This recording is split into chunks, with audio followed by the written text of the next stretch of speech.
Hey guys, it's Madeline. I hope you are all doing well and thank you so much for being here to watch my video. So today I just wanted to film a quick little video just talking about products that are expensive and not worth it. If any of these products work for you, if you really love them, that's wonderful, good for you. But if you haven't tried these products, then I'm here to help you save some money on them. Some of the products that I'm going to talk about, I do have to show you guys. The majority of them I returned while I had my chance to get my money back. But otherwise, if you're interested, then just keep on watching and don't forget to hit that subscribe button if you end up liking my video. Okay, so the first overly hyped, overly priced product that I want to talk about is the Tatcha Silk Canvas Primer. I was so excited to try this. Everyone was hyping it up. All the beauty influencers love this product, it seemed. I just kept using it and using it, thinking that maybe it'll be better this time. Maybe if I try this technique, it'll be better. Maybe if I use more, maybe if I use less, it'll magically look better. It just never did. And even though there's skincare benefits in here, my skin never really looked that good after using it. So I just feel like this product is a complete gimmick. I wish I returned this one while I had the chance because it's pricey. I believe this is $60.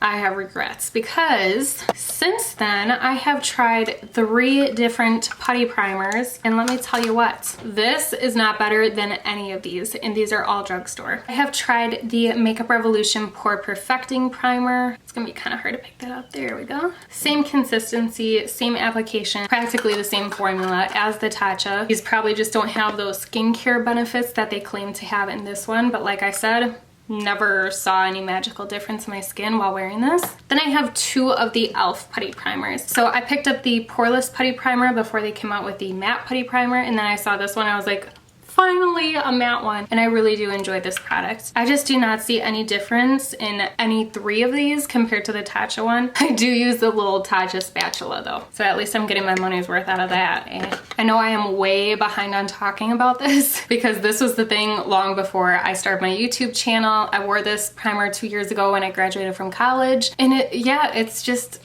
never done me well. I did not have one moment where I was like, wow, this is like just gold putty that goes on my face and makes everything look perfect and poreless. I never had that. So if you ever thought about trying this primer and you're watching this video, just don't even do it. I'm sorry, Tatcha, but I am so not impressed. I actually had that conversation with a Sephora employee once. I was like, yeah, I do not think that is the bee's knees. And she's like, me either. I don't even know what all the hype is about. So I don't know. Go for the drugstore ones. They're awesome. The next product that I want to talk about is the Natasha Denona Sunset Palette. I do not own this palette anymore because I found an amazing dupe that I'm going to talk about in a second. But this palette I got during the Sephora spring sale last year, so it was $99. Normally $129, I believe. And shortly after I got it, I wanted to love it so bad. I tried to get my use out of it, and I was like, this just isn't that great for the money. Granted, I do love my Biba palette by Natasha Denona. If you are gonna splurge, I highly recommend that one. It is such a gorgeous neutral palette, but for the Sunset palette, so many of the colors just seem to repeat themselves, and it just didn't make sense to me. And then I looked into the ColourPop Yes Please palette, and I was like, okay, time to return my Sunset palette because these are the shades that are so similar to that one. The shades in this eyeshadow palette are almost identical to the main shades, I should say, in the Natasha Denona Sunset palette. I believe this is $12. So save your money if you're contemplating the Sunset palette and get the ColourPop Yes Please palette instead. I want to go in depth for a moment about Huda Beauty products. I just feel like I'm so done buying any of her products because anything I try, almost everything I have hated from her brand. I'm sorry to say if you love some of her products. I have enjoyed one lipstick by her, but honestly not even that much because you guys haven't even seen it in that many tutorials, so I don't even wear it that much, but I like it enough to not return it. Otherwise, let's start with her foundation. It smells horrible. I thought the coverage was very strange. Everyone thinks like, oh my gosh, it's amazing, such full coverage. It was just weird. Honestly, I don't even know how to describe that. It smelled horrible. It was a very tacky foundation. It was like it was made with glue, but yet it never would dry down right. The shades are whack. Even the ones that say they have a neutral undertone, it's very, very yellow. So I was not impressed by that. And I am so amazed every time I see a video of a girl that's like, this is my all-time favorite foundation. I mean, good for you, but I don't know what the hype was with that. And of course it's not cheap. Also her baking powder, wanted to love it, has the same exact horrible, strong, perfumey smell as the foundation.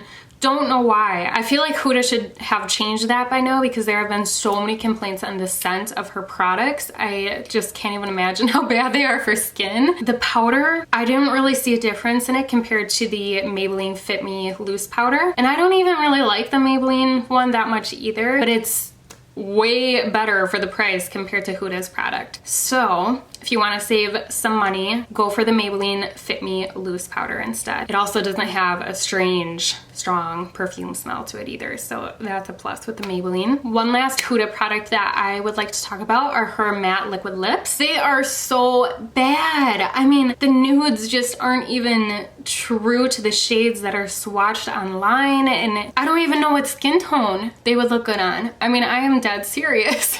I don't know. I feel like she's doing things wrong. She also steals from small business women, Beauty Bakery. I don't know if you guys have seen the drama in that at all, but I'm not into it, you know? So the next product that I want to talk about, I also don't have because I ended up using up the whole bottle pretty much before I realized how bad it was for my skin. It is the Urban Decay All Nighter Setting Spray.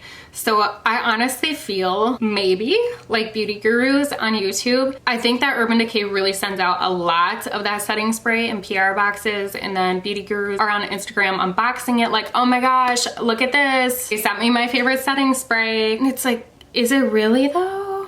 Is it really your favorite? Even if I did make it on YouTube, I wouldn't even want them to send me their setting spray, honestly. It has such a high level of alcohol in it, and that just slowly dries out your skin over time, which if you have oily skin, that's gonna make your skin more oily because your skin is like working so hard to replenish the oil. So I fell for the trap. I thought, wow, everyone really hypes up this setting spray. I'll tell you what, the Morphe Continuous Setting Mist, all-time favorite. Not the mattifying kind because it has niacinamide in it, which I did not realize, and it broke me out after 2 times of using it, so that was very unfortunate. But the original Morphe setting spray, amazing, does not contain alcohol, and it really locks in my makeup, so I love that, and it's half the price of the Urban Decay one. Let's talk about lip products, shall we? I want to start with MAC lip liners. This is another one that I completely fell into the trap because you always hear beauty YouTubers talking about these, using these. They're like, oh, my favorite lip liner. I do own the subculture. It is so hard. It's waxy. I mean, oh my gosh. Okay, ignore that. That's a swatch of something else I'm going to talk about in a minute, but like, excuse me? I have to push so hard to get pigment, and it's not even a lot of pigment. So imagine when you're trying to, I mean, lips are delicate. You don't want to be like having to stretch your lip just to get some pigment on. These are expensive. These are not worth it. If you are looking into some good affordable lip liners, check out ColourPop's. They are so creamy, they stay on, they just glide on like butter, versus this one. This is the only one I've bought, and I will never buy one again. So for this other swatch that I have on my hand already, this is the Morphe Jeffree Star collaboration, and this is his Mannequin liquid lip. I know a lot of people rave about this. If you love this shade, again, good for you. That is wonderful. I don't.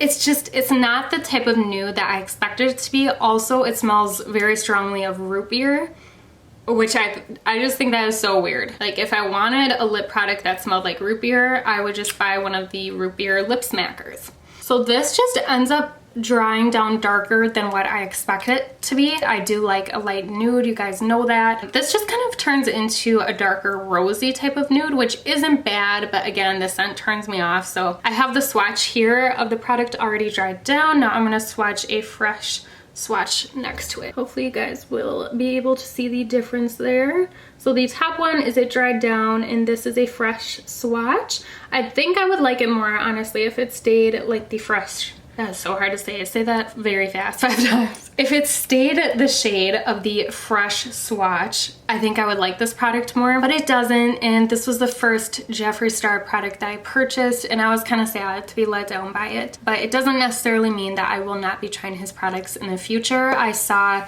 I think it was Trend Mood on Instagram or Twitter that released that he will be releasing a neutral palette in 2020, so I'm gonna be keeping my eye out for that because I have heard his eyeshadows are amazing, but I'm just not into super colorful eyeshadows, so I haven't purchased one of his palettes yet. Next, for lip products, I want to talk about the KKW Beauty lipstick. So the one I own is in the shade 1.5.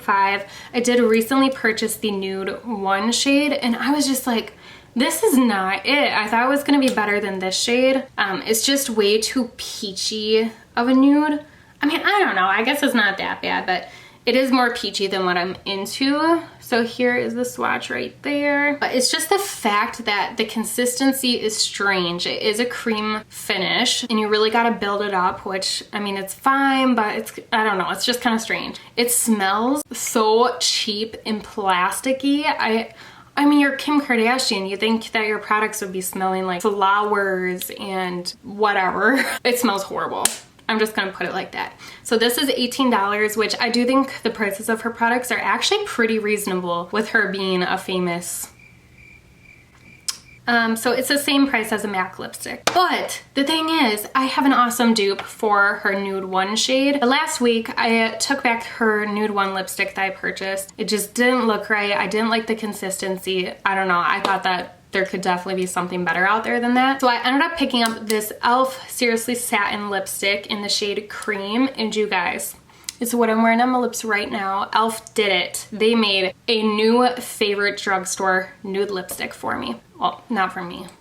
You guys know what I mean. I have not found a nude lipstick at the drugstore that I love as much as this one. It's so beautiful. I will swatch it even though I have it on my lips. I do have lip gloss over it. So this is the shade right there. It's just perfect, and it is so similar to Kim Kardashian's line of lipsticks, except better. It doesn't have that overwhelming plasticky scent to it. It doesn't even really smell like anything. You guys should definitely look into this. Okay, the last lip products that I want to talk about that disappointed me are these Marc Jacobs lip glosses. Let's see, we have this shade Cream and Sugar and Sugar Sugar. So this came in a little duo package on Sephora's website. So I ordered it because Jaclyn Hill in the past has raved about these, and I was like, oh my gosh, they brought back the 1 shade, I think Sugar Sugar, that she used to be obsessed with. So I was so excited to try these. But you guys, there are so many better lip glosses on the market now that are way cheaper than these. So I mean, these aren't bad. I'm sure you guys will see me use them in future tutorials, but honestly, they just are not worth the price tag, I don't think. They smell a little too minty for my liking, and they're kind of messy. Did you guys see that at all when you pull it out? Yeah, that just got on my journal. It's just stringy. I don't know. Yeah, there's so many good cheap nude lip glosses out there, so I'm not a huge fan of these. Last but not least, I have 2 skincare products that I want to talk about. The first one is the Loving Tan Deluxe Bronzing Mousse. So many beauty gurus rave about this self tanner, and I knew I had to try it. I know Casey Holmes, I think she wears like the darkest dark tanner of this, so maybe that's it. I don't know. I got medium because I feel like I don't really need to be any more tanner than that, but it just doesn't look that good on my skin. Maybe it's just because of my neutral undertone that doesn't really work well with. I'm not too sure, but it only lasts on my skin for roughly 3 days, and I'm not into that at all because that takes a lot of effort. You go through the product really fast. It's expensive. I will put the price somewhere down here because I don't know it by heart anymore. And this is the small size. The big size is, I don't know, maybe $40, $50, maybe $60.